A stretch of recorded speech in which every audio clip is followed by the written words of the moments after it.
Hello creators, Bucky Dirtle here, welcome back. I am going to be going over some other aspects of the software synthesizer Helm today. This is the open source software synth. Today specifically I'm going to be going over the Amplitude Envelope ADSR. Now this is going to change your life.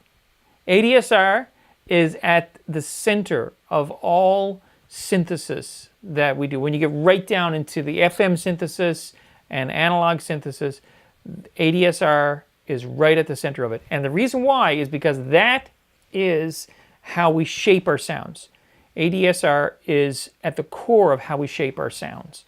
So let's just have a quick look. This is not going to take very long. It's not a really complicated process, but you are going to need to do some sandbox on this. Now, here we are in our Amplitude Envelope window. Now you can see we're given a graph here, and we're given ADSR down vertically on the left. Now ADSR stands for attack, decay, sustain, and release. Okay, so attack, decay, sustain, and release. So first of all, let's just slide the attack. And you can see as I slide the attack, the graph changes accordingly. And I'll turn the attack all the way to the left. Okay, now I'll move it out a little bit. You see my attack is slower. Move it all the way here. That's a really long attack. So attack, I think it's pretty obvious. It is the amount of time it takes for the note to fully engage. Okay, now decay. This is our decay. Now the notes are, like right now I've got my sustain in the middle, okay? We'll talk about sustain in a second, but sustain and decay are very closely related. So right now, that's what we get. If I move my decay all the way to here, it takes a lot longer for that note to get down to where it ends. And that's where it stays right there. It'll stay there indefinitely. Now, if I go all the way back here, it doesn't take as long to get there. Now, let's look at sustain. Sustain is, it's a little easier to see, there we go. Sustain is how much the note will actually drop off once you hit it and hold it, how much the note will drop off from the highest volume point of that note down to basically it's where it stops decaying. Now if I bring it all the way down here, now I still got my note held. I want to let the note off. Something else happens, but we'll talk about that in a second. So you can see that our sustain, oh, I'm on the wrong one, sorry. Sustain will change that. So between the decay and sustain, we're able to shape how we want the note to respond while I have the key pressed. Because see, where that little dot is, that right here, that's the last, that's when the key, when nothing else happens, and it will stay there until the key is let go. So watch this again. I'm holding the key down, and see it reaches the dot, it stays there, and it will stay there indefinitely. And then if I let go, then it continues on. It continues into the release. Now look at the release. The release can be abrupt, like this. I may bring this one up a little bit and back a little bit, so make this a little quicker.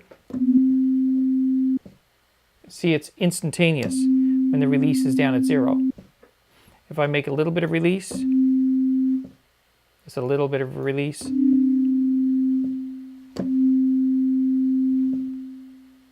You can hear it fades away. Almost like a reverb in a way, but not. It isn't reverb. And if I put it all the way out here, release, you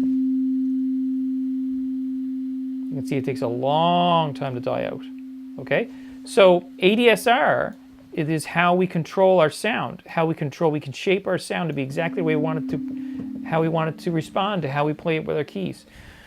Now, ADSR is how we shape the sound. Let's go back one step to our oscillators, our original oscillators, and that is our noise producers, our sound producers. That would be oscillator 1, oscillator 2, sub, and noise. And those 4 noise producers, sound producers, are up right here. So, depending on how we shape our sound, we can shape our sound whichever way we want. And then we can use our ADSR to shape our attack.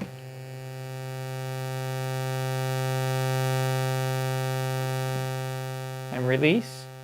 You know, we can do it a little bit. Let's make one a little bit more abrupt. We can do it like this. If we want it to be like an organ sound, we would have our sustain right to the top.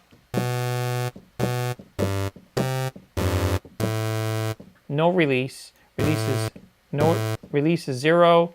Attack is 0. And it doesn't matter what our delay is because as long as we hold our key on, it's going to make sound. And then our sustain, no sustain. It's just right to the top, maxed. Off. So it's actually maximum sustain. That would be an organ sound. Whereas like if you were playing, I don't know, maybe a like a chime, like a wind chime, it would be more like this, like a, you know, it'd be like that, you know. So a bell kind of sound, you know. Anyway, these are the things that you can play with to shape your sound. This is, again, we have full control of our sound.